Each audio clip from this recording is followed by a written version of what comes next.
In a world where the biggest football clubs seem unstoppable, they win trophies, pay sky-high salaries, and attract the best talent every transfer window. They're global brands with millions of passionate fans spending thousands on jerseys and tickets. But here's the twist: behind the scenes, most of these clubs are barely breaking even. Many are actually losing money, continuously pushing themselves to the brink just to keep their winning streak alive. How do these giants of the sport survive financially when the game off the field is so tough?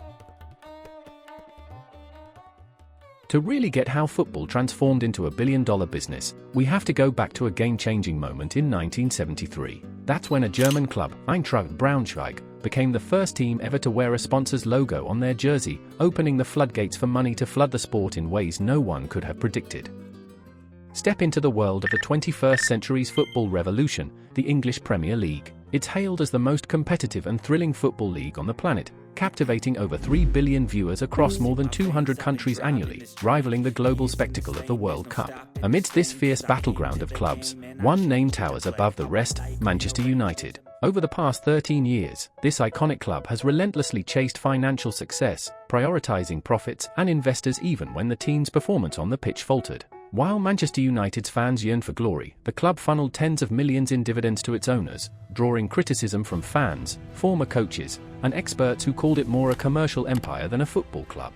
But this very story reveals the limits and possibilities of football's modern business model. How far can a club push the boundaries between sport and business? Imagine the roar of the crowd on a thrilling match day, but behind the scenes, the true business of football is playing out in 3 key acts. First comes matchday revenue, the money earned from ticket sales, food, and drinks during home games. It all depends on how many fans fill the seats, the number of home games, and ticket prices, which rise as the team's performance peaks. Yet, as Manchester United's financial story reveals, this once vital income stream has slowly taken a backseat. Despite owning Old Trafford, the second largest stadium in England with a capacity of around 75,000, matchday revenue no longer holds the spotlight. Instead, the real game-changer is broadcast revenue, which has surged thanks to the explosion of streaming and television. As more viewers tune in from around the world, advertising dollars pour in, doubling the club's income from broadcasting. This is the new battleground where football's financial future is being shaped, and the stakes have never been higher. Every year, a fierce bidding war takes place for the rights to broadcast Premier League games, where the league naturally goes to the highest bidder.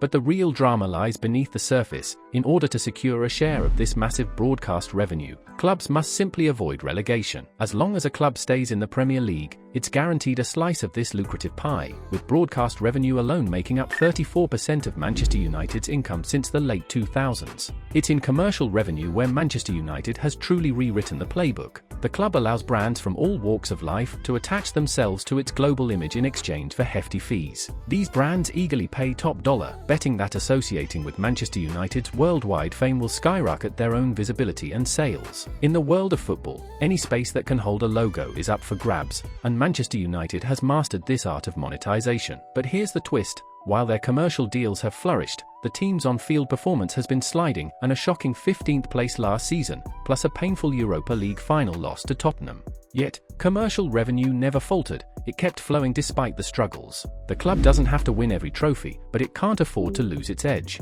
Empty seats and fading fan enthusiasm send warning signals to sponsors, who then rethink what they're willing to pay. So Manchester United keeps pumping money into fresh talent, whether through youth development or heavy transfers. But no matter where players come from, they eventually demand top salaries, pushing expenses higher and higher. Barcelona, one of the world's most decorated football clubs, found itself playing with fire so dangerously that it now teeters on the edge of financial collapse. For years, the club lived beyond its means, and the reckoning came when Barcelona sold off 25 years of its future broadcasting revenue and other assets just to raise cash and cover soaring player salaries. But what truly sets Barcelona apart is its years of unchecked spending on player wages. Driven by the pressure to satisfy a demanding fanbase and maintain a winning image, the club chased after the hottest players at any cost. This desperation fueled a reckless cycle of oversized contracts, inflated salaries, and astronomical transfer fees. Fans cheered every marquee signing, but behind the scenes, player wages skyrocketed from €400 million in 2014 to nearly €700 million per season by 2021, creating a financial burden that nearly broke the club. This is the gripping story of how one of football's giants gambled everything and now fights to rebuild. Imagine a club so financially stretched that 80 to 90% of every euro it earns, from TV broadcasts, ticket sales, jerseys, merchandise, and sponsorships, is gobbled up by player wages alone. That's Barcelona, forced into debt for over a decade just to keep the light shining at Camp Nou. You'd never guess the crisis behind the scenes. The stadium buzzed with energy, VIPs relaxed with drinks. Even with a massive €280 million Spotify deal over 4 years, Barcelona's top brass still believe in the virtuous cycle, that a few more trophies and a larger stadium will unlock enough revenue, sponsorship, and sales to cover their staggering costs. In 2021, Barcelona became the first football club to break €1 billion in revenue, but much of that came from selling off future rights and assets.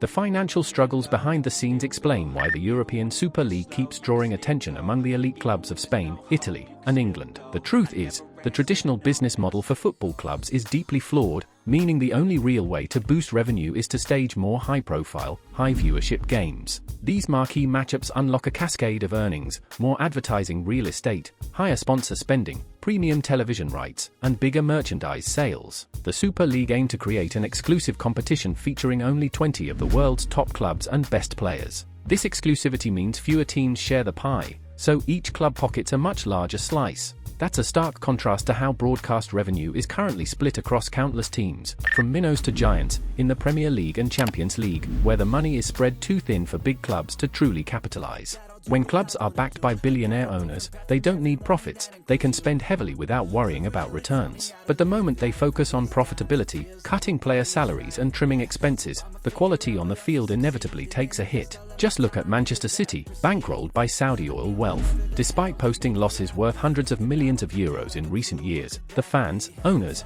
and average viewers don't care. The team keeps winning, entertaining millions and adding immense value to both the Champions League and Premier League spectacles. This clash between ambition and economics is at the heart of football's evolving financial drama.